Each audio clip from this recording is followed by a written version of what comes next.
The United States is in crisis. Our freedoms are under attack. Our rights are in jeopardy. And that's why your vote this November counts. As secular humanists who care about our fellow citizens, we have a duty to be engaged, even when it's heartbreaking to turn on the news. To educate ourselves and each other, even when it takes time and energy. To make sure our voices are heard in conversation with family members, in productive online discussion, and at the ballot box. You don't need a platform to make a difference. You don't need a YouTube channel to make your voice heard. You don't need subscribers to change minds. You don't need to go into college debt to educate yourself. You don't need to run for office to be a force for political change. All you need to do is vote. Vote. Vote. Vote. Vote. Vote. All you need to do is vote. Just go to usa.gov/confirm voter registration to see if you're registered. To register, go to www.vote.gov. It's a simple thing, but it's simple things that take the most courage and make the biggest difference. We don't care why you vote. You can vote because it's the ethical thing to do. You can vote because you're fed up and angry. You can vote to give us time to staunch the wound and begin the healing process. You can vote because you want to take a selfie with your I voted sticker. Just vote.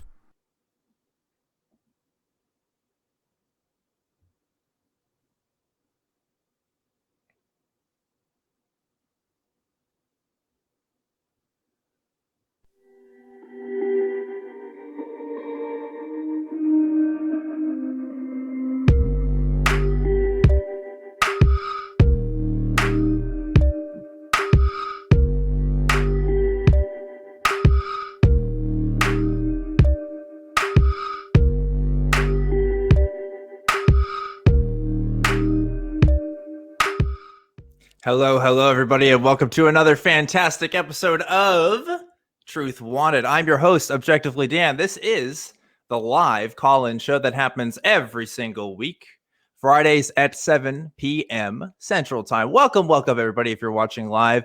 As you know, every week I have a special guest, and this week's guest is a very special one indeed. A lot of people have said I need to talk to him again because it's been a long time. You probably read his book. It's a worldwide bestseller.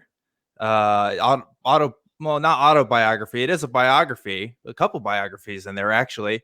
You may have said his name if you ever stubbed your toe. It's Jesus H. Christ, folks. Live with me tonight. Jesus, welcome to the show. Praise be. Praise be. So Jesus, you have quite a following these days, I'd say. Your fandom is pretty big. I used to be a part of your fandom, actually, but it was, it's been a while. What's going on these days, Jesus? I'm not quite as popular as the Beatles. John Lennon was correct. The Beatles, I think, are vastly more popular than I am, at least these days. I'm doing my thing. I'm doing my Jesus duties on YouTube, and I've been really trying to save the heathens on TikTok. There's been a battle raging on TikTok. Yeah, you're on TikTok. You're also on YouTube. You got 1.1 million subscribers on there. So I mean, Justin Bieber has you beat, but hey, that's still pretty good. You're just on the TikToks. You're on Twitch for a bit, and you're just you're also in people's hearts. To be fair, I mean, you really are everywhere. Yeah, always. Yes. Yeah. Well, welcome to the show. Again, I get emails. I literally got an email last week of somebody saying, "Hey, like I heard about your story. I'm so sorry.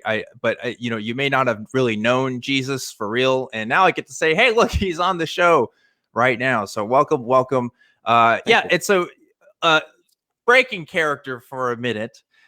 Jesus, you are a person, a real person. That's not the historical Jesus. We are going to call you Jesus anyway. That's how you go online.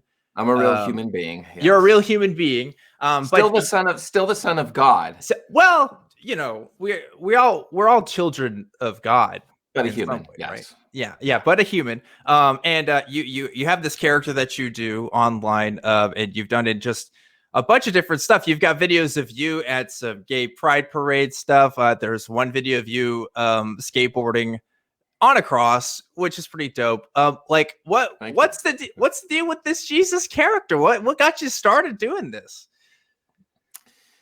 You know, I've been asked so many times why or how, and I don't think I have one specific answer that just kind of encompasses why it happened. It was a culmination of a lot of different things happening in my life at the time that kind of got me to do it. But the short of it is I think the best answer I could give is I wanted to kind of make a statement. A very strong statement to some specific people, mainly my family. And I figured this might be a good way to do it. And it just kind of snowballed. And now I suffer from imposter syndrome. I have no idea how it got to where it is now. But I'm having a great time doing it. And it's the best job in the entire world. Being the son of God, let me tell you. Yeah. It's the tits, man. I imagine the other Jesus probably feels the same way. It's like, oh, I don't know how it got to this point, you know, kind of got out of hand, right? Yeah. But no, I mean, hey, listen, there are a lot of Jesuses out there, tons of them. And I wasn't the first. And neither was, Jesus Christ either. It's just kind of one of those things. I guess I'm the first that thought to like give it a real shot, I guess, on the internet. Oh, yeah. Sorry, my camera was overcome by the Holy Spirit. There you go. It does that. I resurrected it though. It's fine. So, but yeah, I'm always shocked that like, why didn't somebody else try this? I can't possibly be the first person who thought of this, or, whatever. I mean, anybody could go on Amazon and buy a tunic and, grow their hair out or whatever. But, and others have tried. I mean, there's others like on Fiverr. There's like 3 or 4 Jesuses on there. Yeah. But I'm like, it worked. It worked for me. So you say that, yeah, you want to do this because you want to make a statement. And I'm curious, like, could you elaborate a little more about what you mean when you say that? Oh boy. So in another life, I was extremely religious. I was very, very, very, very, very Mormon. And I say very, and like I had checked every box. I was doing everything that I should have been doing in my 30 years of existence at that point, in that organization, in the Mormon church. Right. Or as they like to be called, the Church of Jesus Christ of Latter-day Saints. Right. Right. They get very upset if you just some of them might get ticked off if you ask them to say someone's correct pronouns, but we got to make sure we get the church name right. So yeah. Right. So I was very much a part of that organization, and then it was a slow process of things happening, mostly political stuff. It was Proposition 8 was the big one in California that was challenging. They were trying to prevent gay marriage from ever being legal in California. Right. And the Mormon Church got really behind it, and it was every Sunday. In fact, every day of the week basically was like. Our congregation was basically being obligated to like picket and call and make phone calls and do all this stuff. And I was always finding a way to kind of sneak my way out of those obligations and not participate, because I deep down I felt terrible. I was like, this isn't right. I deeply disagreed with it. But the problem is in Mormon doctrine, you're not supposed to ever disagree with leaders. In fact, that's a sin. It's a sin, and you're taught that even if they're wrong, you never ever disagree or talk bad or criticize your leaders. And then that started to kind of bother me too. You're constantly told to doubt your doubts and all these things. And I've always, I had this kind of in the back of my mind, like, it sounds kind of like a cult, but nah, there's no way I would have been born into a very controlled religious group. This is just the Lord's way. And then I got on YouTube and Googled and started kind of poking around, and it was there. It was basically YouTube was like it was like a renaissance, or my shelf broke, so to speak. Like I was like shocked at all the information that had been kind of kept from me. And what we're not allowed to look, as a Mormon, you're not allowed to ever look at anything that criticizes the church or anything like that, or the gospel in any way. And so I'd always followed that until I couldn't, until finally my curiosity got the best of me. And YouTube, it was basically YouTube that kind of broke me free from that. And I was kind of like the first, and of 8 kids in my family, over 100 cousins, and lots of all my friends, my whole entire social, everything I knew, all my friends was all wrapped into that church, and so leaving was very difficult. But I made the very difficult decision to do that, and as my way of like trying to get everybody's attention and wake everybody up and be like, guys, you've got to look at this information. You need to. I kind of chose this as like a way of doing that, and also it's kind of therapeutic and cathartic. It's great, and it ended up becoming a source of income. So that it's a lot of things. Yeah, if I was a Christian still, and I saw what you were doing, specifically like dressing up as Jesus in public, kind of making religious jokes offhand, showing up at gay pride parades, I would be like, wow, this is super offensive to my beliefs. This is like really, like if we did this for Muhammad, there'd be a riot, but we can get away with it because, people are okay with making fun of Christianity. And it's like, now that I look back and see it, it's like, I don't know. I don't have that same reverence for the person of Jesus. And even just having that reverence before is kind of an interesting thing to examine, I guess, because like, who's to say that what your interpretation of Jesus isn't more right than anybody else's? There's always that criticism of every single denomination has their own ideas of what. I've read that Jesus was the ultimate capitalist. I've seen that on Twitter. I've read that he's the opposite, that he's like a socialist Jewish person, like a Bernie Sanders type or something, and he's who you want he's who you want him to be, and that's different for wherever you fall in. So what's that like for you doing that character? I imagine you probably get a lot of pushback from people. Absolutely.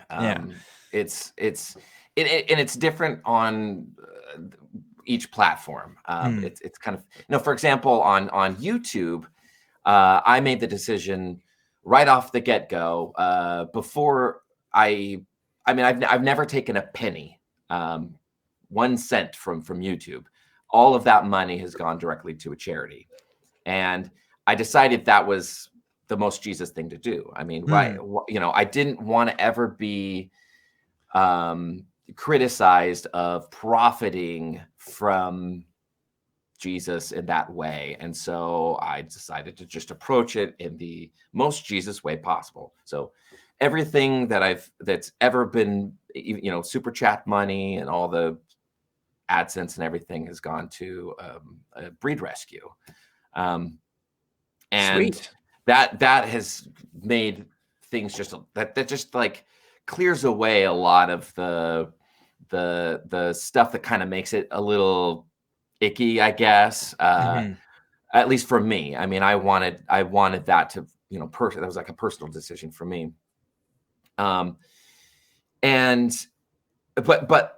you know, I support myself by doing Fiverr and Cameo, which to me that felt like, okay, I'm having a individual transaction with somebody who this is what they want, you know, like I'm providing a service, a product, you know, to that person in the form of a video, a short video. And I've done over 20,000 of these little video clips, you know, whether it's on mostly on Fiverr, but also on Cameo, for people for whatever it is, you know, a birthday or a party that they can't attend because of COVID, you know, and so, you know, they need some cheering up, and their best friend gets me to do that for them. So, you know, it's a great thing. Like I love what I do, and I feel very positive doing it. I never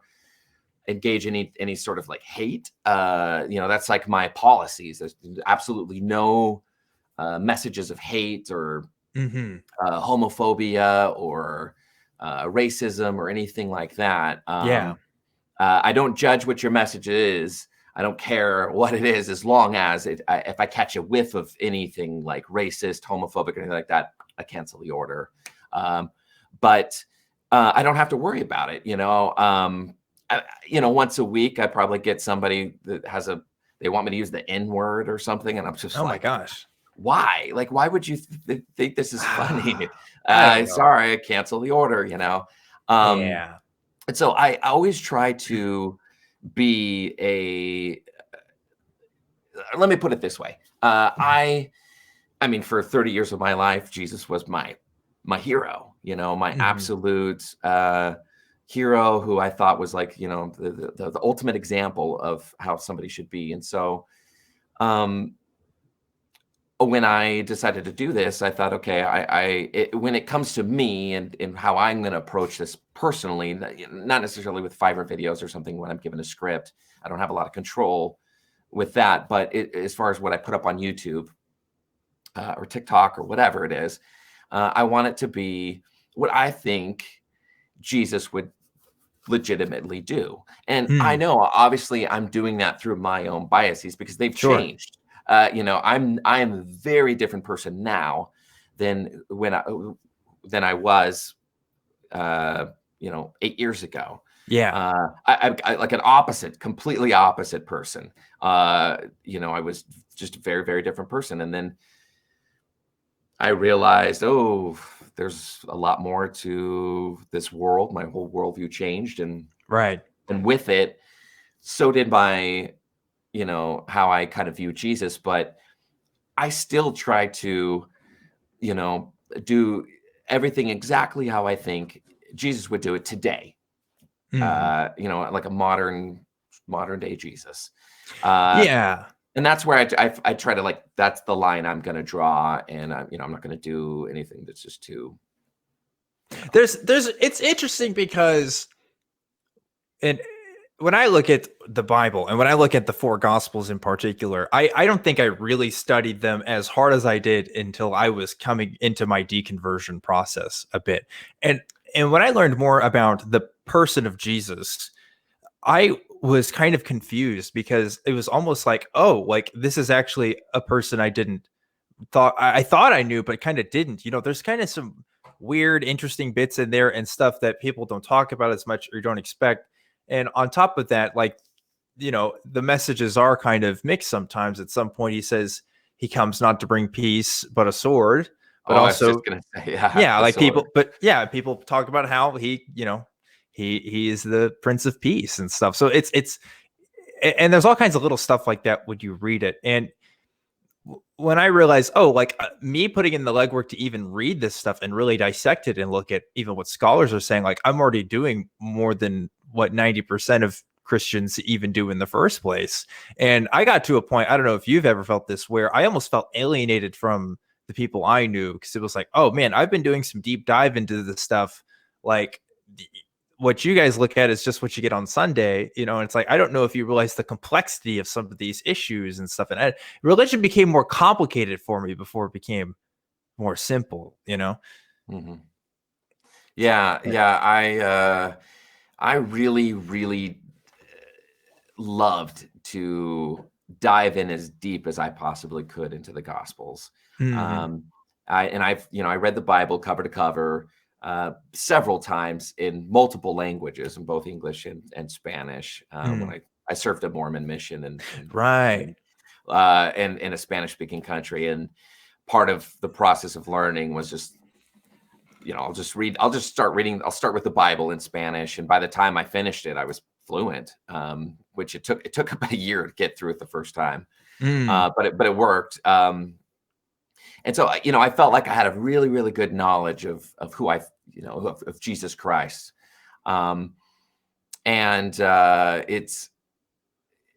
It's funny because you mentioned this before. Everybody's got their own version of Jesus and what he would do in a specific situation. And the thing that I think kind of drives me now, especially in I would say the best example is like TikTok, for example, that I get every message, just about overwhelmingly is blasphemy, blasphemy, blasphemy. How dare you? This is I feel so offended. You could do this with any other religion, but why do you choose to do this with ours? Right. kind of thing. And I feel like I want to reach through the screen and kind of shake them by the shoulders and go like, do you realize that this is no different than Jesus 2,000 years ago with the Pharisees and Sadducees. Yeah, there you go. Coming at Jesus, saying, "Oh, you're look at you, blasphemer." Yeah, and exactly. And it's Jesus did what to the Jewish people what Joseph Smith did to Christianity. Like that's how I think about it. But, exactly. The only difference is now people can not just say blasphemy, but then they can do a duet with me on TikTok, right, to show that it's blasphemy, which is just pushing me out there further into the internets. They don't realize, like, if it's blasphemy, you should probably just take that up with God personally, or walk away. But to just even to cry out blasphemy, you're already no better. And so it's just kind of like I feel like almost at times like I'm a walking litmus test of how, I don't know, self-righteous or somebody might be or whatever.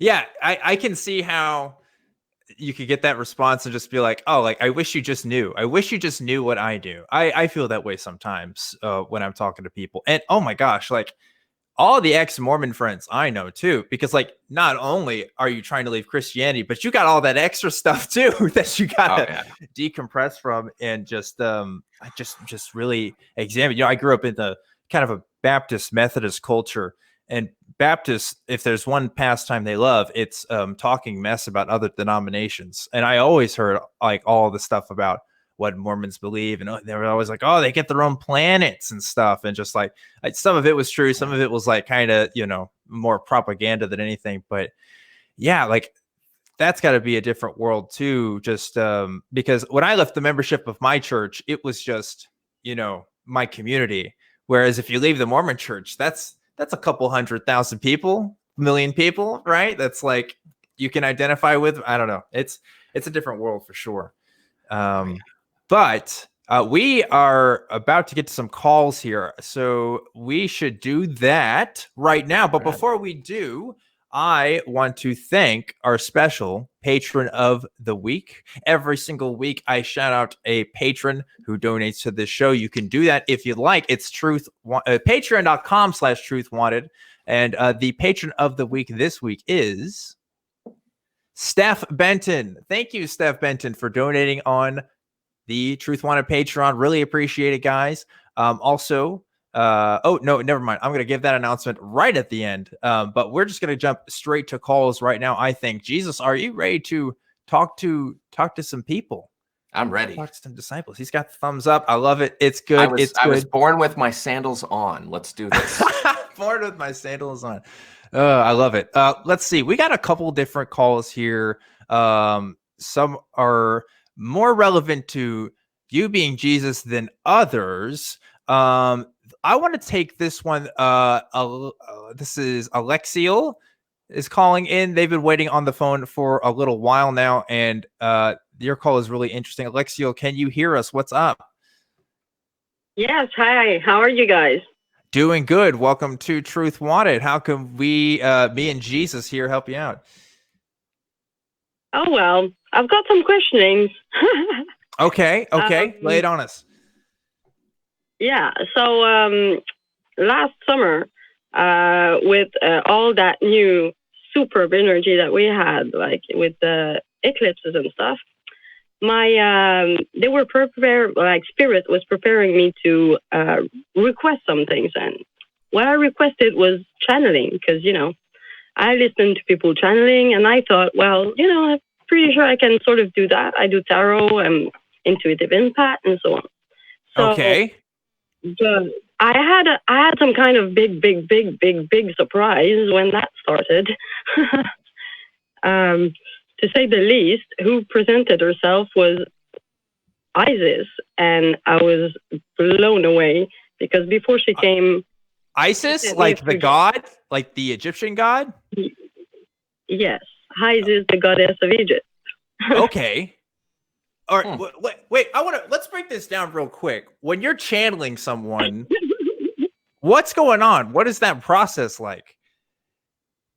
Okay, that's where I'm puzzled because when I see people channeling, I see them, okay, relax, take deep breaths, they go in their space in their head and whatever happens, right? For me, it happens kind of differently. I don't know if they hide it or if they're used to it, but when she starts coming in, now I'm going to start talking about her, and I'm sure she's going to do it. So bear with me. You're on the show right now? Yes. You're going to start. Okay. Well, every time I talk about her, it's really passionate. And since I'm on radio, anything can happen. I don't know. That'll be a first for Truth Wanted if somebody starts channeling on this show. I gotta say, I don't know if we have, do we need to call it like insurance for that? If we have liability if for something that happens, I don't know, but that'd be interesting. Well, if you guys have a health pack, if someone has a heart attack or something, energy could. I don't know. Well, we have Jesus. I think he can do something. I know he put some spirits in a pig once. Okay. So. Yeah. Can I please say something to my dear friend Jesus here present? Okay. Well, I know you got the story you want to tell. I'm assuming you found some interesting revelations with that. But you're talking to two people who are definitely skeptics, right? And I know you're calling this show, so you're probably aware of that. For sure. Look, I am the first one skeptic here. I'm looking for answers only. Okay. So I guess let's start with this. Yeah. Tell us what happened, and then we'll kind of break that down. Sure. So at first, I was, I work at night. I'm elderly. I'm a nurse to start with, but I work nights in the ER, trauma, and 40 hours a week. So when I come home, I have to take like a long bath, and that's when it kind of starts. I start sort of praying, and I do my mantras and things like that, and channeling happens. But I start feeling like tingling in my skin, like some sort of shivering, a shimmering underneath the skin, like in my back area where the wings are. Sort of. And then where the wings are. I got you. I'm listening. Yeah. So I can feel sometimes it's stronger, but at first it was just tingling. Now it's almost like sparks like of electricity. It's kind of intense. But and then my heart chakra is open. My heart physically feels like it's gonna englobe like the house. Okay. And the heart rate goes fast, and then all of my chakra turn on like one by one, like you turn on the switch, basically. Okay, you got a lot of stuff going on with your story here, Alexa. I gotta say, you got chakras opening up.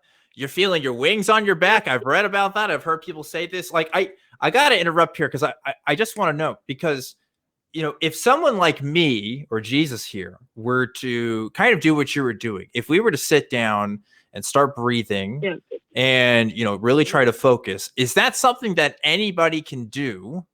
Or is it takes a certain kind of person? Okay, so like if anybody can do this, if anybody's kind of open to these experiences, how do we know that what we're experiencing is supernatural versus psychosomatic? In other words, how do we know that what we're experiencing is something beyond us or just something that we're feeling on the inside? Well, I wasn't looking for that. When that happens, most of the time I get an insight. Like I'm meditating, and there's like a concept that just pops up in my head. Okay. And I'm just like, okay. Then I ask a question in my head, want to tell me more about that? Because I'm just a bit lost. And then the tingling starts. And then if I'm talking to someone, sometimes, I talk on the phone with other people, and I say stuff, and then they reply, they help me unpack it. And then Isis comes through, and she says what she has to say, but sometimes she is just there. When I'm on a call, a phone call or video call, she comes down, she smiles, I cry, and then she fucks off. Wait, hold on. That's the most I can take, I'm trying to follow here. Wait, because I asked a different question. We'll go back to that question because I don't think you quite answered my question. But you're saying Isis got you on video call? Did I hear that right? Yeah, well, I have some close friends that I video chat with. And they help me a lot. I mean, in my process, I'm a question machine. I'm hyperactive as well, so you probably noticed that. Okay, so you're video chatting with friends when this happens. Yeah. Okay. Like I still want to know. I want to jump back to this, right? Because I don't doubt that you're feeling these things happening to you, and maybe you're not consciously trying to will it to happen, but definitely there's a lot of feelings going on, and you have your friends watching you kind of say this stuff. But how do we know, again, like that this is something supernatural going on, that a God or a spirit or whatever is going through you? And how do we know that this isn't just a feeling that we get when we put ourselves into conscious states? Is there a way that we can test that? Ideas, okay, the reason why I sort of believe that it is actually her is that I started using my tarot. I ordered that like ages ago, and it finally came through. I flicked through the card, but the woman, she's my spitting image. She's just like, I showed that to my husband, and he's like, when did you pose for that? There's this aspect of that, but that's not just that. Or like, my life has got aspects. This is another element. Alexiel, you have so many details of the story. This is like the holy trinity, I guess, because it's more than three things. But you got tarot cards in here. You got channeling. You got all kinds of stuff. I think Jesus wants to say something here. So I do. Yeah. I have some advice for you. Okay. Yeah. Listen carefully. This is very heavenly advice. What you need to do is go to Fiverr.com and start an account. Okay. Where you are Isis, and people can pay you $10, and you can say a message like, happy birthday, or please subscribe, like and subscribe, or whatever, as Isis on Fiverr.com, and who knows, you just might make an ass load of money. I don't know. I mean, you never know until you try. And I don't think that there is anybody, there's no other ISIS character goddess on Fiverr or Cameo. So right now it's an open market. I would jump on that. The more gods, the merrier. You know, I'm all for merrier. I think there should be lots of gods on Fiverr. I invite the competition. So you know, right? Do Yeah. it. No, what happened be to ISIS? Channel ISIS, and you know, make a little money on the side. What happened to no other gods before me? Is that policy not enacted anymore? Did we change, or what's up with that? That's some old I am business, you know. The J man, he's all about, you know. I'm. Some think I'm a capitalist. Some think I'm a socialist.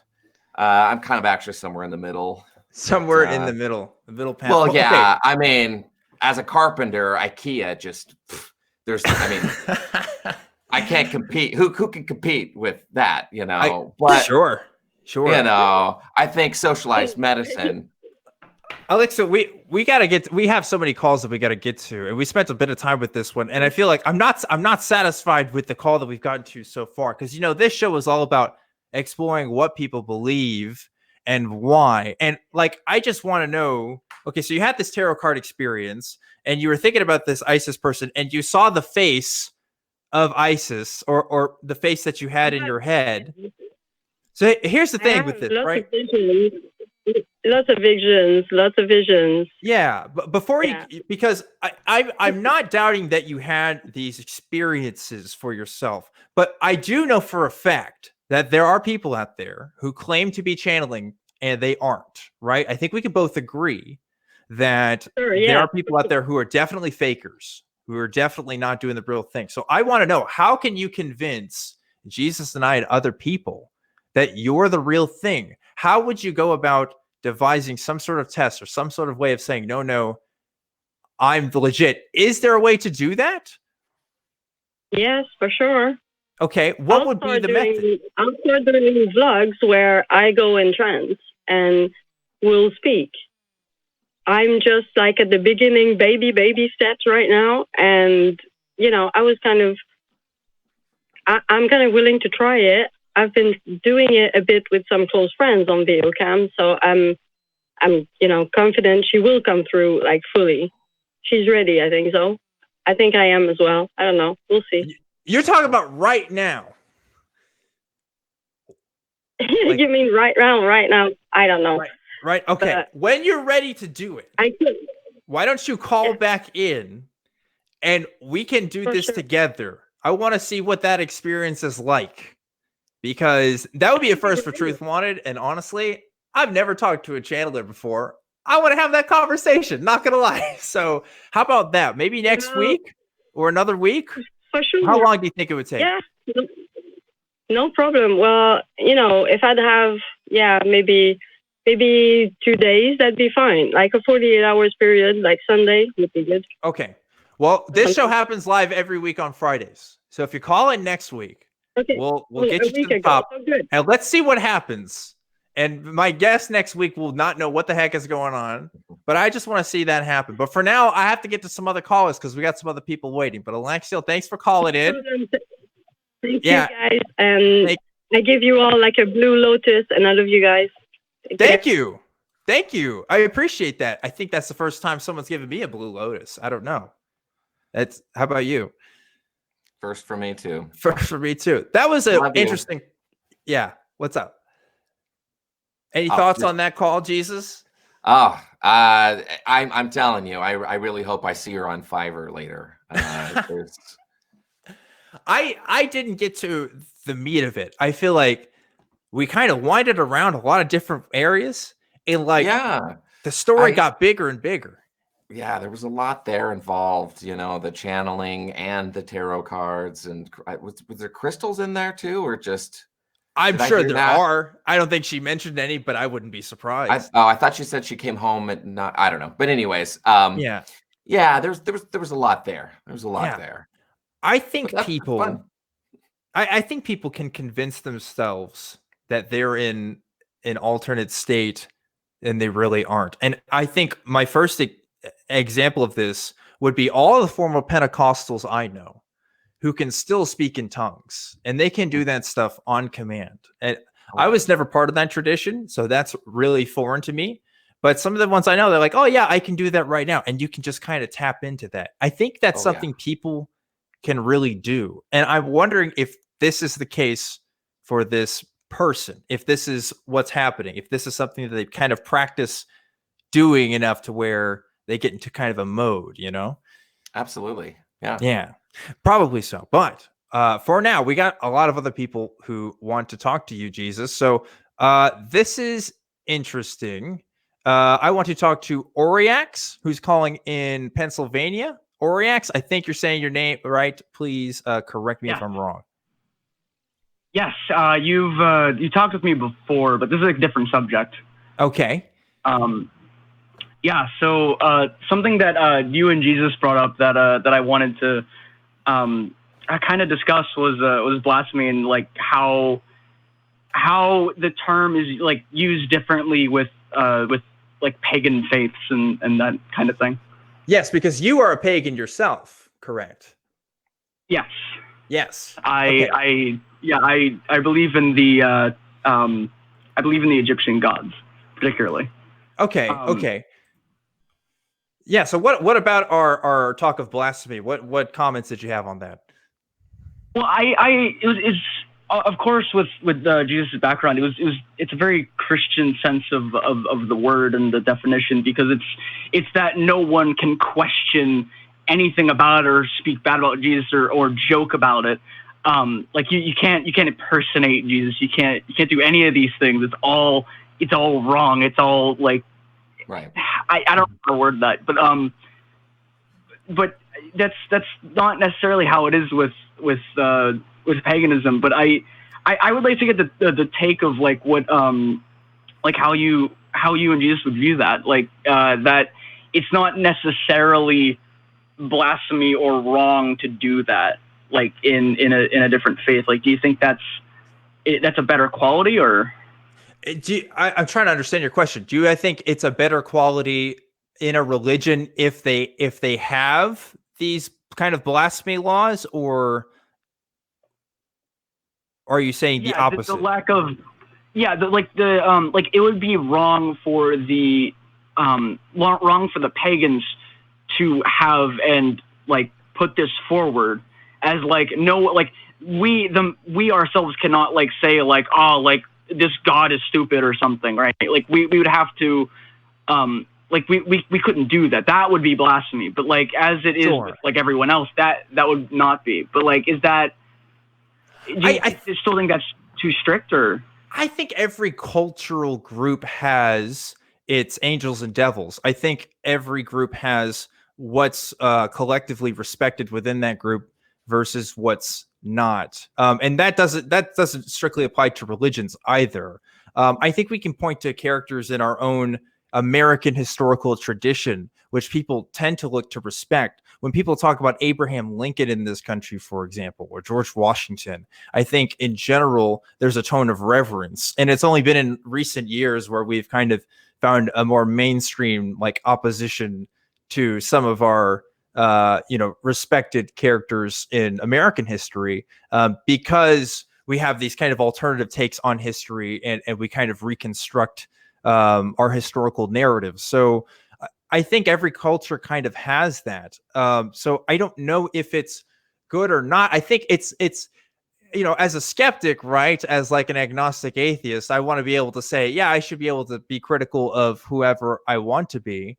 But that doesn't mean that there's people in my own life or people that I find to be worthy of respect and even some reverence that I probably wouldn't speak so freely in criticism of, versus somebody like Jesus, where I could say like, yeah, I was really into that. Now I don't have as much respect for it because he has no, say over how I'm doing my life. So I don't know. I guess it's something to watch out for. I think if you are in a culture that, is very reverent to particular beings, be they human or not, you should be wary of that. You should be wary of who you can and can't criticize, right? Because those people who tend to have power in society. Look at North Korea, for example. If you criticize anybody in the administration there, particularly, like the Kim Jong-un types, right? Like you could lose your life. And we don't have laws like that in this country, but there's definitely figures which people will look the other way for. Jesus is one of them. If you make fun of Jesus, people will, give you a weird look. What do you think about that, Jesus? Yeah, I think was it Voltaire that said? Yes, that's the quote I was looking for. Yeah, if you want to know who controls you, look no further than who you cannot criticize. I believe Yes, something to that effect. Something to that effect. And it's true. It's true. Blasphemy is just a control mechanism, and it's kind of funny how every religion has its level in punishment. Some very extreme. We know like what's happened like at Charlie Hebdo and in Paris, for example. Yes, a very good example there. I get my share of death threats, now and again, mostly just which is weird because I judge the level of you wouldn't be death. afraid of that. You already had it once. No, because I've exactly. Nothing new. But most of the death threats I get have such terrible spelling and grammar and punctuation that I honestly just can't take it serious. I'm just like, this person, I don't think I have to worry about them, doing anything. But anyways, I think, for me, getting out of Mormonism, it was just that we're not allowed to criticize our leaders. We're not allowed to look at any anti stuff or anything like that. And it's kind of funny how long I went along with that. When I think back, I just can't believe, wow, I went along with that for so long, because now it seems so controlling and so I just kind of blows my mind, because I think if anything that claims it is true, not only that, I mean, the Mormon church believed that it is the only true church upon the entire face of the planet, the only one with all of the truth and all of the knowledge. Yet you can't criticize it or say anything's wrong with it. And I think that's absurd, because if it's something true is truly true, then it can stand up to the criticism. It can stand up to any critique that you throw at its way, and just it's no big deal. But when an organization can't do that, well, there you go. And that, I mean, it should have been my first clue, but it wasn't. It was, it was a long process of breaking out of that. Just got a message from the crew here that said the statement "to learn who rules over you, simply find out who you are not allowed to criticize" is often falsely attributed to Voltaire. However, the phrase is believed to originate from Kevin Alfred Strom. Thank you, crew, for sending that message. So, there you go. That's our take. Oriax, what do you think of that? I check. It was good. I like that. It was good. I think, I don't know what to say. I basically, I agree with that.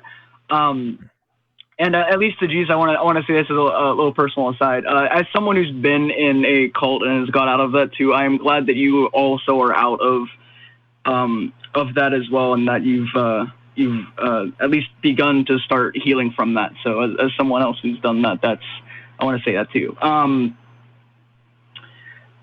Cool. I think that the comment of that if something is true, it definitely can be questioned and critiqued and then stand up to it. I think that is very important, regardless of whether it's a religious view or a view of another kind. I definitely think that should be true, and people should strive for that. So I would mirror that. Yeah. I mirror that as well. I think question everything is a pretty good policy, so there we go. Hopefully we gave you the takes you were looking for. Oriax, thanks for calling in. Appreciate it, and good luck to you, sir. Like I wouldn't be here today if I didn't think that maybe what I was doing wasn't right on some level, and part of it for me too was the realization of oh, like I don't think anybody, even in the Christian world, would say Christianity is completely good for everyone at all times, right? I think people will readily admit, like, yeah, some people have had bad experiences at church, or maybe they've had disagreements with things, but like it goes deeper than that. It's like, whoa, the church I was a part of was complicit in, you know, this country's homophobia. It was complicit in, I mean, if you go back far enough, it's complicit in the colonization of native peoples and the stealing of people's cultures and just a violation of people's human rights. And I had to think, like, is this something I want to be a part of? Even if we're not doing all of that right now, are we still doing some of that today, right? And like, where's the power dynamics that we have? I didn't realize how privileged I was to be in the majority religion in a country before I became an atheist, right? And then I became a religious minority. And it's like, oh, wow, I'm like the only person I know that has the beliefs I have. Not anymore, obviously, but yeah, pretty frustrating and scary, but also just like a realization that, hey, I need to do the right thing and not be a part of this anymore. So yeah. Yeah. I love it. Jesus is just like, right on. We're doing it. We're just living life. Hell That's yeah, good. dude. All right. Well, we have some more calls here. So next I want to get to, this might be the first, no, definitely is the first time we've gotten a call from Iceland. And I believe your name is pronounced Aegir. Is that correct? Yeah, that's pretty spot on. Okay, sweet. First call from Iceland. Have no idea what time it is over there, but welcome to Truth Wanted. How can we help you? What's going on? So it's more of a discussion point rather than a question, but I was wondering about how people justify seizure of land when by using religious texts. Yeah. Yeah. This is a deep one, right? Because this goes into like modern politics real quick, but like historically, this has like always been a thing. You know, you could talk about the Crusades and how people were trying to take back the Holy Lands from Muslim occupied territories and stuff. But even before that, even in the Bible itself, it's full of the Jewish people constantly, you know, returning to the promised land or having their land taken away by invaders because they failed to appease God in some way. Like it's pretty much as old as religion itself, or at least organized religion, right? So, I mean, obviously as a skeptic, I'm not for it. I don't think it's a justified reason to do anything. And if somebody came to me and said, no, we have to tear down, you know, your place of living so that we can build a church or something, I mean, I'm going to be against that, right? But I don't know. Like, I'm curious why you would ask a show like this that, because I think our answers are going to be pretty straightforward. Yeah, I figured so too. But like you said, you can compare this to the Crusades. Yeah. Those happened 400, 500 years ago, and when it's happening in the modern age, at the end of like the general colonization era, how is this not just colonization by another name? Yeah, I mean, it is. I think you can look at a lot of colonialist history that way. I mean, in the United States, we kind of had an idea of manifest destiny, but like other countries had similar, you know, kind of proclamations. And a lot of times it was just an excuse to just take people's land, take people's resources. You could look at the history of the Dutch, the Indian Trading Company.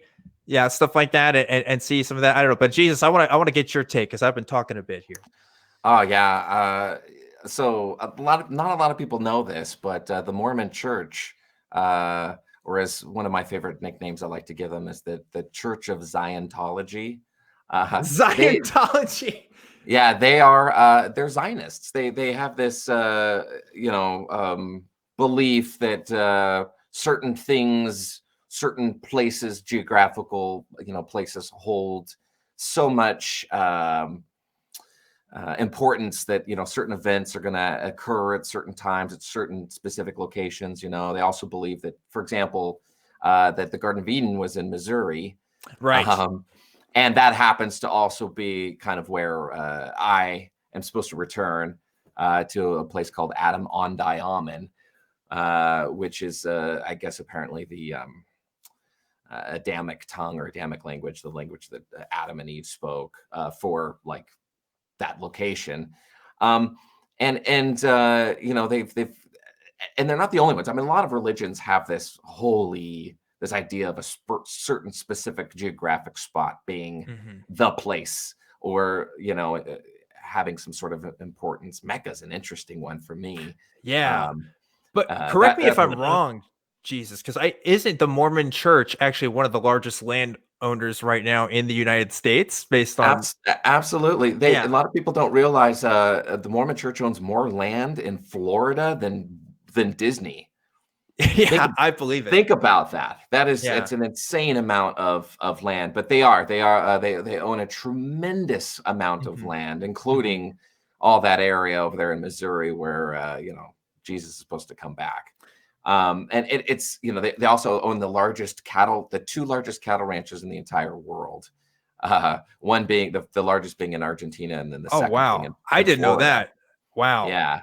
Wow. I mean, it's crazy, the billions and billions that they've got just in land and stuff, and it all comes because you know, if you stay in the church long enough, they'll eventually ask you for your land in your will or whatever. Become wealthy enough, then, you know, eventually the church is going to come and knock and be like, hey, yo, we want your land. And they've been doing that for, you know, 100 years, and it's worked really, really well for them. Yeah, that's something that a lot of people don't really talk about, because, you know, in Protestant traditions, they may ask you to tithe or something. You know, your Catholic Church, they want you to tithe 10%, and they do that in the Mormon Church almost like it's kind of like a requirement for membership. That's bare minimum requirement. Yeah, it's a 10% tithe. On top of that is other things like fast offerings and and your just general time. I mean, the Mormon Church doesn't really hire like custodial work. They just have the members do it all for them. They don't pay their clergy. They do pay their upper, you know, their apostles, you know, and their 70. Of course. Of course, because you know, majority shareholders, they have to have their but local leadership isn't paid; they're just expected to just do it, and so that, you know, they save crazy amounts of money. But it's just the amount of industry that they own, and how many, you know, how many different companies that they own. I mean, they own a lot of Hawaii as well too, and another thing that goes with the colonization. A lot of people don't realize this. Samoa, American Samoa, I think like 46% of Samoans are Mormon. Really? Yeah, big time. They've really went hard on those islands back in the day. So most of Polynesia, Polynesia's like very, very Mormon. Dwayne the Rock Johnson isn't Mormon, right? That's just no. But there are tons of celebrities that you'd be surprised who are or were. Yeah. It's gosh, and that is colonization in the modern world. Honestly, I mean, that's just not even just the leftovers of it, because like when in the 20th century, when we started, you know, when European countries started saying, okay, fine, these people can finally rule over their own lands, we'll give them back, and you know, democratic governments were started everywhere. Organizations like the Mormon Church, they didn't have to give up anything, you know. They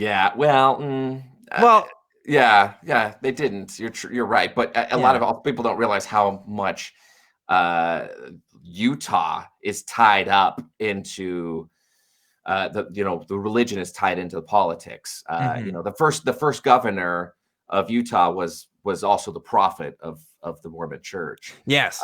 And Brigham Young, you know, who was he's got a very bad history of, you know, racism and, you know, all that sort of stuff, but slave owner, and so does the university too, from what I but a lot of people, another interesting thing is that part of the Mormon mythology, or their beliefs, are that before Jesus came to the Americas to visit the people of America, God cursed half of the inhabitants of South America with dark skin as a way to separate them from the righteous chosen people, the Nephites. So there was like the Nephites and the Lamanites, and they were separated by the color of their skin, which God inflicted on them, right?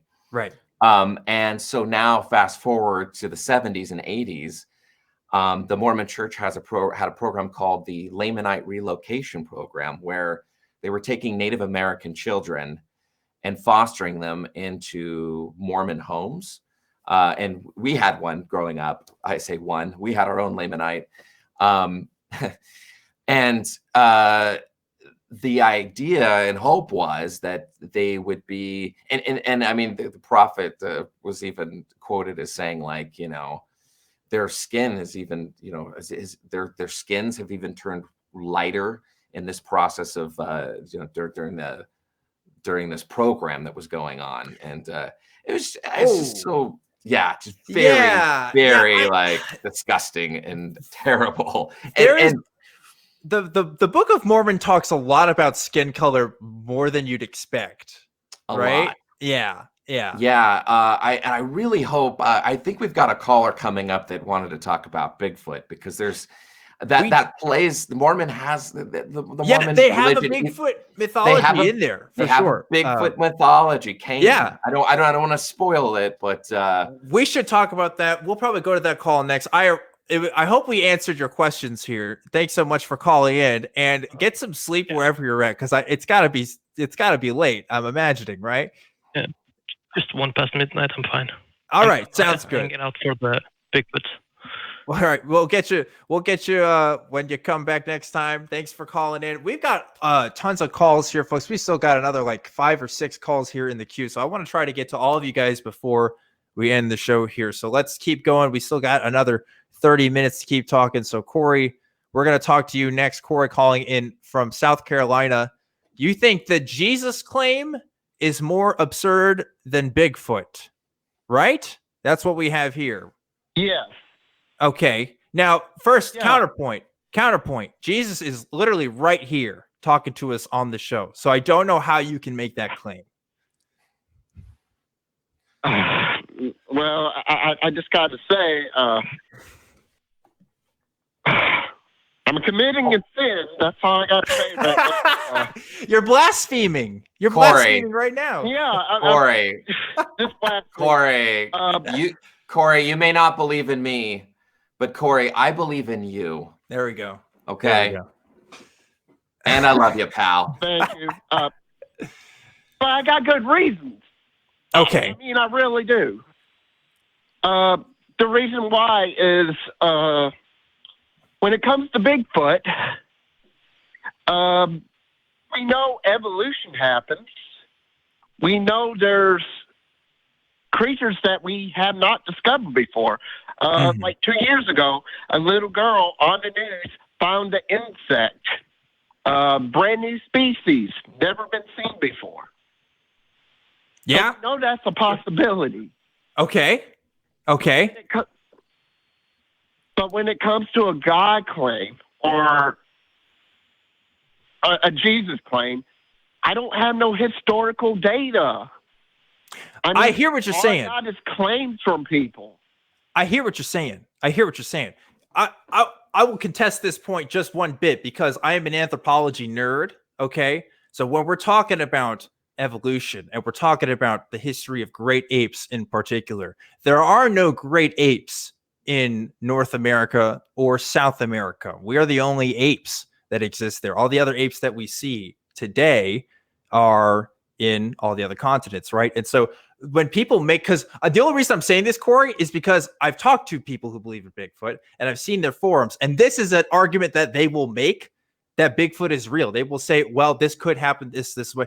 But the reality is, from what we know about our own morphology and what we know about the morphology of other apes and stuff, there's just no evidence that has shown that another ape like us has been here in the Americas, period. We don't even have any, all the apes that we have here are, well, they're not apes, they're monkeys. They're New World monkeys is what we call them, the gibbons and all this other stuff. We've only ever had monkeys in the areas that we occupy now. Now, that doesn't mean Bigfoot couldn't be somewhere else. but we wouldn't have a population in North America. Yeah. Anyway, that's a nerd It could be anthropology for something else, right? Say again? There's still a chance that it could be mistaken for something else, like bears. Maybe there's a certain type of breed of bear that we call Bigfoot.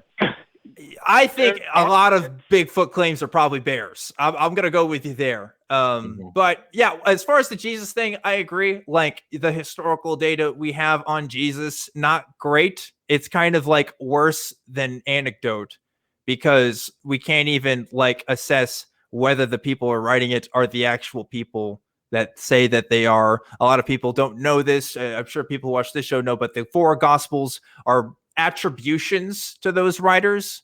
We don't actually think, or most people don't actually think that John, for example, wrote the book of John, or the actual disciple. It may be, may not, but probably not a lot. And the same with everybody else. These were later attributions given. So we don't even have eyewitness testimony, despite what Christian apologists will tell you. And it doesn't, the details we have don't certainly look like eyewitness testimony. So yeah, it's a hard case to make. Jesus, what you have to make your case for yourself. What do you think? Yeah, I have to agree, Corey. The Bigfoot claim probably is a stronger claim, but I am going to agree with Dan in that I'm still highly, highly skeptical of Bigfoot being a real thing. Yeah. There's just as much evidence for there not being a Bigfoot is there, for just the anecdotal stories and myths that you hear. And that's really what all we have for Jesus. There's not a single contemporary of Jesus Christ, or Oily Josh, as I like to call him. Josh. Yeah, because the literal translation of Jesus Christ is Yeshua, which is Joshua, right. And then Christ is just anointed, so, right? So put those together, you got Oily Josh. And there was no, especially if Oily Josh was going around Bethlehem and like raising the dead and doing all these things, some contemporary historian would have written about those types of things. The Holy Spirit again, taking may the power of Christ compel my camera a little stronger there. There is none. I think the one that Christians usually go back to is Josephus. Yes. Which is, if I'm not mistaken, long after the death of Christ. I think he was like at least 100 years later. Not quite. More. It's a little more contemporary than that. But the thing but the thing with Josephus is there's 2 different references in there. One of them is definitely not from Josephus, and the other one is kind of debated on its legitimacy and who Josephus was actually talking about, because he's talking about somebody named Jesus, but there's a debate whether that's that Jesus, because Jesus wasn't the only guy walking around named Jesus. There were other Jesuses. So it's definitely an issue by biblical scholars talk about, but outside of that, a lot of people just don't know. They don't know that there's like no other contemporary sources on Jesus besides the Gospels, and the Gospels aren't contemporary. The soonest one that we have is the Gospel of Mark, and that's at least like 40 years after the death of Jesus. So it's that's why it's even less than anecdote, because I can't even tell you things I did 2 weeks ago, let alone 40 years ago. I wasn't even around 40 years ago. So it's a problem that we have with our sources. But Corey, that's all the time we have for this call. We got some other callers I want to get to. I hope we answered your question and at least debated with you enough about the Jesus Bigfoot thing. And I just want to jump into our next caller here. I want to talk to Chris. Chris calling in from, I think that's the Missouri state code. Sometimes I see the state codes and I don't know if that's the one. That is, you're calling from Missouri, right? Chris, hello. Are you on the air? All right, Chris, we're not hearing you right now. I'm going to put you back into the... there he is. Yo. I just put him back into the queue. Let me go. Let me go retrieve him again. Chris, you are live on Truth Wanted. Are you there? Yeah. There we go. How's it going, hear me? Chris? Yes, now we can hear you. I'm good. I'm actually in Kansas, but I'm literally right on the border of Missouri. Oh, okay. Missouri, Kansas, you know, they can kind of look the same at some parts, right? I've been up there. All right. Well, Chris, what did you want to talk to us about? So I wanted to talk about essentially, my views. I spend a lot of time on YouTube, and my beliefs have changed over the last 4 years quite a bit. Essentially, going from like an alt-right Christian conservative to like a leftist atheist humanist. And like 4 years ago, and you can like look this up. Like YouTube had a huge problem with like feeding lots of videos that had like based on like rage media or conspiracy theories or just things that get people angry or like question, like not necessarily like there's these things out to get you or that kind of thing. And one of the things that I wonder is whether my beliefs just changed due to the supreme ruler of YouTube, the algorithm, right? Or that my views are actually changing for good reasons. Like, is it that I'm being conditioned? Like now that I'm kind of slowly moving to different content, then it's like, oh, you might like this too, and then it's just putting me back in a different position in the same way, or maybe my mind's too easily changed, or maybe I do have good reasons. That's just something I've been thinking about. Yeah, I know a lot of creators. I think about this too, because when I was first kind of I didn't even start looking up atheist stuff back in the day. Actually, I was probably looking up more like anti-feminist stuff back then. I was kind of in that a little bit because I was younger. I was a little angrier, and at the time, the atheist community and that kind of community was a little more in sync. Now, not so much, thankfully. But like that was kind of a trend for a while, was a lot of atheist channels talking about feminism and stuff. And I probably wouldn't have gone down the atheist rabbit hole as much as I did if that connection hadn't been made. And we see the same thing today with all kinds of stuff. I mean, there's already a million news articles about people who have fallen into like the alt-right, for example, and conspiracy holes because of the algorithm. So it definitely plays a factor. But I think also it's exposure to information and arguments has to come with a context. So like, I was a Christian because I grew up in Christianity. If I had encountered Christianity for the very first time as an adult, I probably wouldn't have believed it as hard as I did, considering who I am today. But it was because of that exposure that really got me there. And with YouTube being so ubiquitous as it is now, and young people like myself, like really growing up on it, I probably am the way I am because of my environment. And that's scary to say, because it's like, oh man, what does that say about me? What does that say about my autonomy? I don't know. But I can't deny that was a part of my past, and that's a part of who I am now. So yeah, we're probably all like controlled by the algorithm. I don't doubt that. What do you think, Jesus?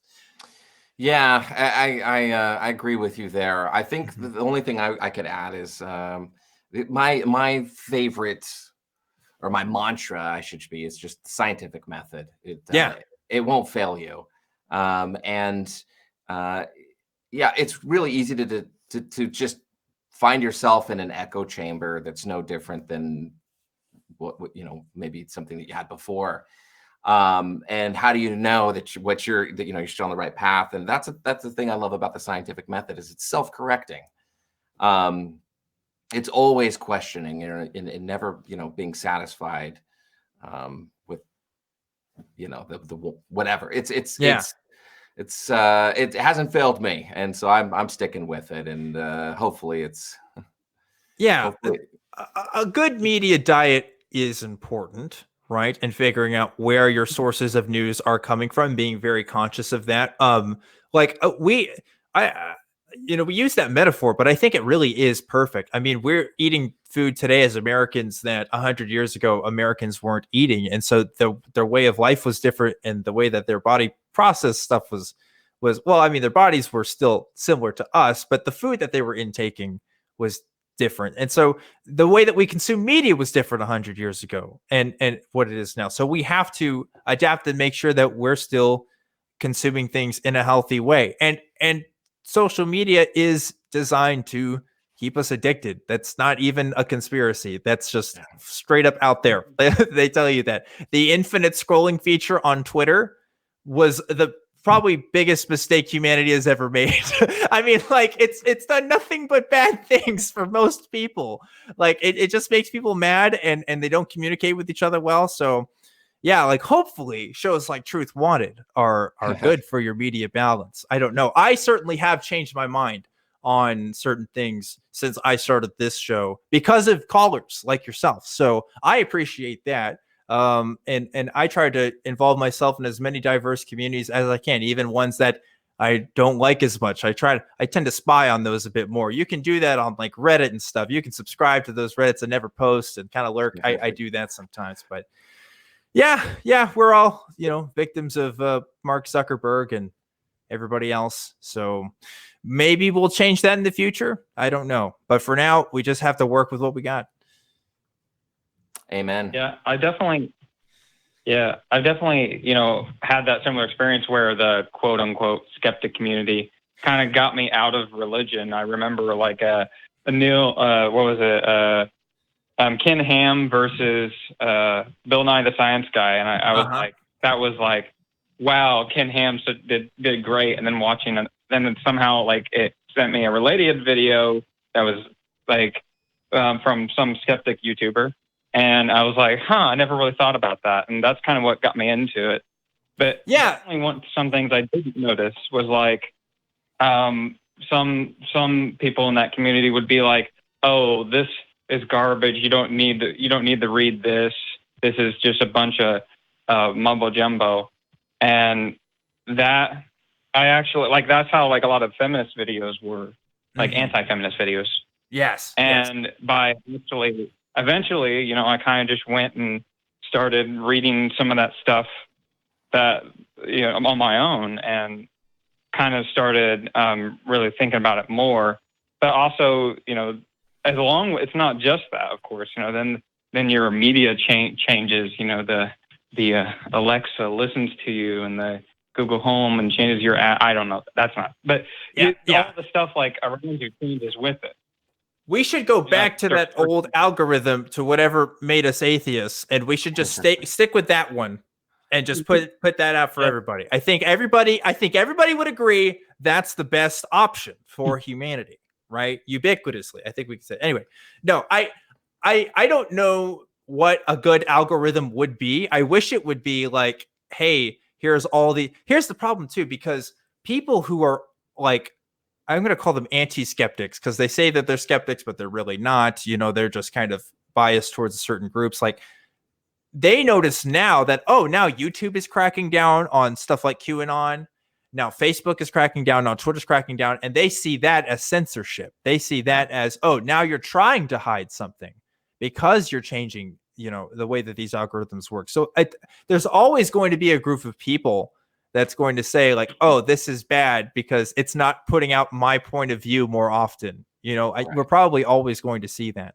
But I'm glad social media places are taking it more seriously. I'm glad they're doing something, because it seems like if you have a Facebook group to like organize some sort of terror threat or something, like, you should probably shut that down. That's probably not a good thing to have. And like, there's people that find that just from, I don't know what their friends are liking, but I don't know. We got some, I want to take at least one more call here before we wrap up the show. So Chris, thanks so much for calling.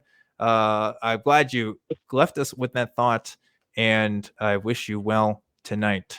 We've got, we got two more calls here, but I think we're only going to have time for one. So Bob from Oregon, I'm going to let you go tonight, but if you want to join us in the after show Discord, folks, that's where we're going to go after this show. So if you're watching live, go ahead and get ready to jump onto Discord. We'll be going there in about 10 minutes or so, where we can answer your questions one-on-one. Oh no, the other person dropped, I think. And now Bob is left. So Bob, you win. I think the other person misheard what I was saying. Now you're live on Truth Wanted. You're our last call. What's going on, Bob? Hey, how's it going? I guess I got lucky at the end there, huh? Got lucky at the end there. You made it. You made it on the last call for calls. So what's going on? How can we help? One of the reasons I call this show is it says Truth Wanted. Yep. And I'm thinking that that's what I've been pursuing most of my life, some kind of truth. Aren't we all? Not true. Not all of us. Anyway. Well, recently I've come upon something that I'm not sure that that it's possible for us all to own stuff, right? I mean, I don't want to say I'm highly skeptical of that, and I really don't see any evidence. And I think it kind of is a similar realm that religion is. It's kind of a the concept of owning things. Are you saying is like a religious concept? Well, it seems to exist in a similar way. I want to say that like ownership is subjective to a degree, right? So like the idea of, I own this piece of land. Like, what does that really mean? Because like one, there's tons of biological life that's already there and was there before you got there. And also like, I live in the middle of Austin. I guarantee there were some native populations that were around here that this land was definitely taken from, if not right where I'm standing, pretty close nearby. So why do I have more rights to this land than the people who are descendants of, those tribes? It does seem kind of arbitrary on some level. I do agree with you there. Well, I think it's totally arbitrary. That's the point. Yeah. Those people that, as far as I can tell, it's not within our abilities to own anything. That's what it is, basically. Not own anything. Yeah, I don't know. What do you think, Jesus? Well, if I'm like sitting here in front of my computer, yeah, I said the very words that I can't do. There is no real relationship between me and my computer, other than just what people have subscribed to. Yeah, other than like a legal relationship, I guess. Yeah, that's the only kind of... well, whatever relationship, there is no relationship. I mean, I'm looking around in my apartment, and I'm surrounded by all this stuff, and I have no relationships. I cannot demonstrate any relationship to any of it. I don't know about this. I don't know. I want to hear Jesus' take. Jesus, you go ahead. Well, Bob, you kind of blew my mind, man. That's a really interesting concept. One thing I like to think about is just the behavior itself of possession, I guess, or of possessing something. I always like to look at the animal kingdom for things like this, because there always seems to be an example of a human trait or something that we feel is unique to us as a species, when in fact it's not. And you can usually find something in nature that's doing the very same thing we thought was perhaps just unique to us humans. And I'm sure I've read somewhere about, otters that favor a specific rock, and they use that one rock for like their whole life because it's their lucky rock that they use to break clams with, or something along that lines. And wait a minute, not their lucky rock. Well, not their. Yeah, they have no concept of luck, but it's theirs. It's their preferred. No concepts, right? Right. Well, yeah. I wonder what's going on through their mind. What is it that That's why I don't think this is a good example, because we don't know, right? Right, we don't. What's going on through their minds. If you look at like ape populations, for example, going back to this, like Coco the gorilla had like toys and other things that they played with and that they considered kind of theirs. And if that was taken away from them, wait a minute, they didn't consider it theirs. There you go. Why not? Why not? Well, because you can't use that. You don't know that they consider anything theirs. If if you observe them Obviously directly they- communicating. Well, it seems like they have some connection to it, right? Yeah. Maybe they get some kind of enjoyment out of it. Yeah. That's a relationship with an object. Yeah. If you get an enjoyment out of it, right? I mean, Right. that's And how I see it. And understanding that object still exists when you see it or when you don't. If that object leaves the room, Mm-hmm. do you still think, and Coco was definitely demonstrated the, an arbitrary, beyond an arbitrary memory of, like I remember the kitten, for example, that died. Had the kitten. And Coco was just like letting it out. Like was expressing sadness that like it was taught to be able to express. Like this wasn't the trainer wasn't saying, "Oh, say this to me now about this thing." It was saying this was a kind of an original concept for them that they were expressing their own feelings. And even we don't even have to go to apes. I mean, my cat has a favorite mouse toy that's definitely theirs. If I try to take it away from him when he's playing, he's going to fight me on it. So I don't know. I have to disagree with you, Bob. I think there is a relationship that we have with objects, even as people, but I still agree that it is subjective. I just think that to say that there's no relation, I don't know if I go that far. I think we can demonstrate that, yeah, people have relationships with objects. It's whether or not those relationships are good or worth having. That might be a question we have to examine. I don't know, but what do you think? Bob, you still there? Yeah, go ahead. Yeah. I don't know exactly what to say other than I don't see necessarily that. Well, I see that objects we find that they're important.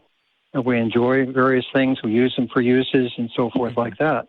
I see that there's a relationship there, but through that process, there's no idea that they're ours, that they belong to us. They're, that's the thing about it. It's definitely all in our minds. We're definitely not going to point to some objective outside source that says this Android phone belongs to Dan. That's not going to be a thing. But we can still recognize the subjective concepts there, and choose to acknowledge them if we wish. And there's an argument to be had whether or not we should recognize it in some situations. What about? I mean, that phone does not belong to anybody. It exists in space in the same way that we do. It doesn't belong to a damn person. Nobody. I mean, I'll take it. I can use a new phone. Yeah, I was gonna say, like, if you try to take my phone, Bob, my point. I'll try to take it back from you because I think I own it. That's the thing. That's this. I was thinking about this before I got on the line. This is dangerous information. People don't want to hear this.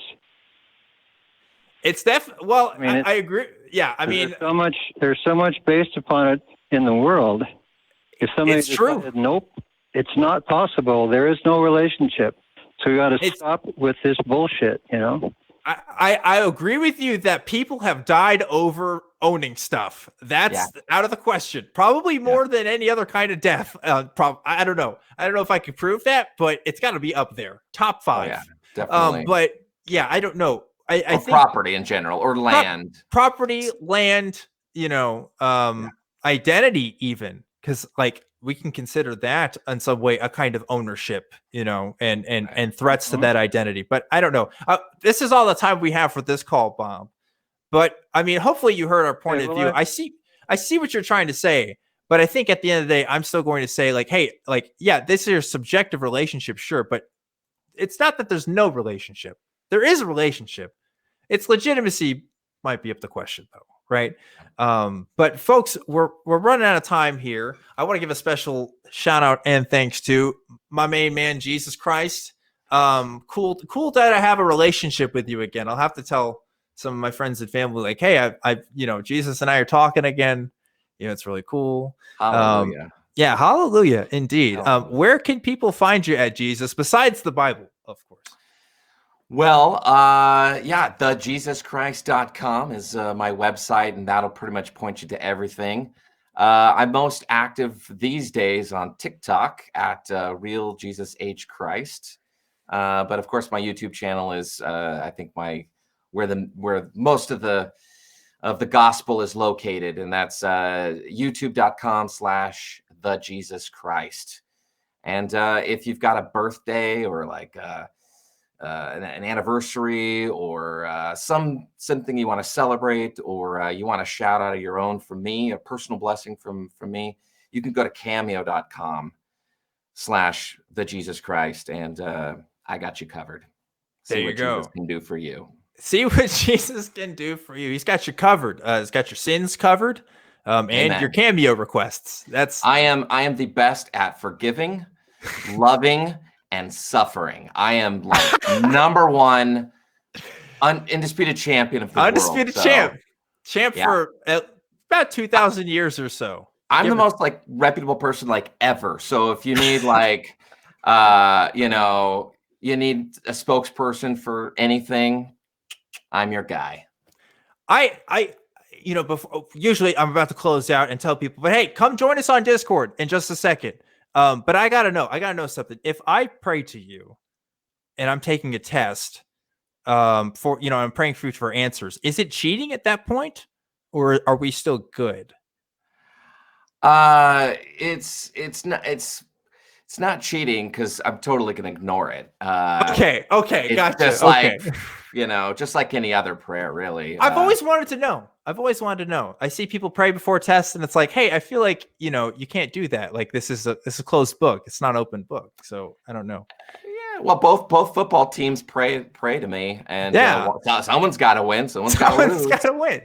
There you go. Well, folks, this is Truth Wanted. This is happening live. Again, come join us on Discord in just a sec. But if you're not listening to Discord, come catch us next week. We do it live every Friday at 7 p.m. Central Time.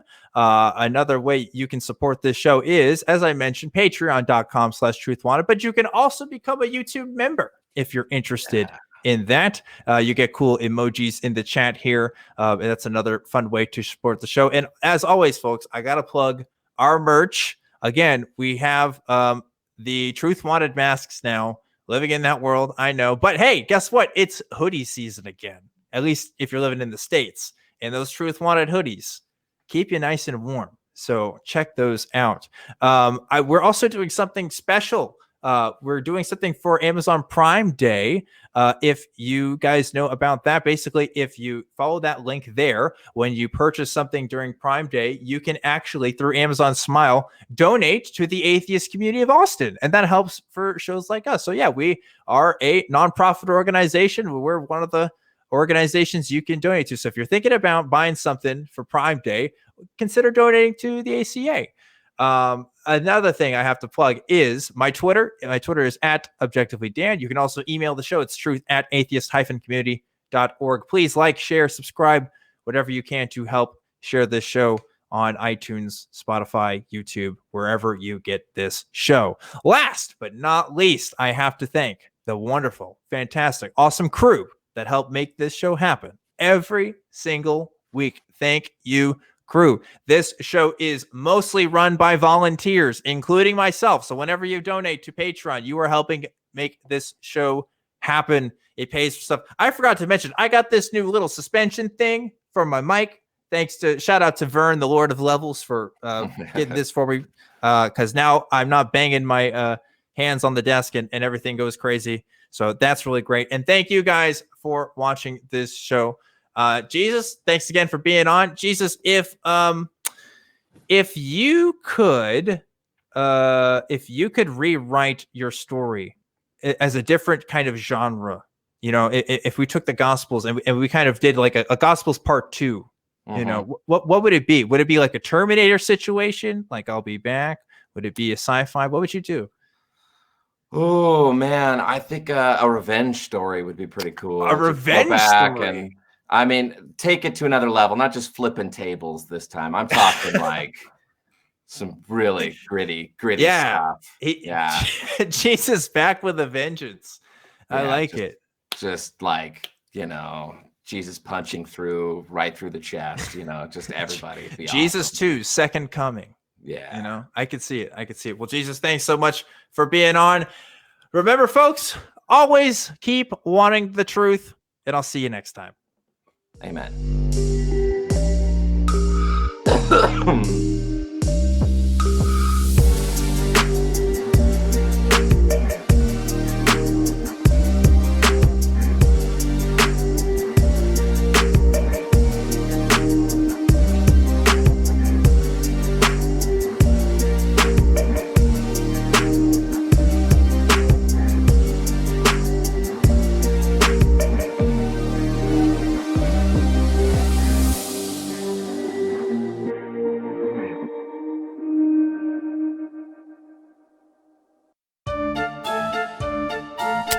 What are we doing, man? What are we doing?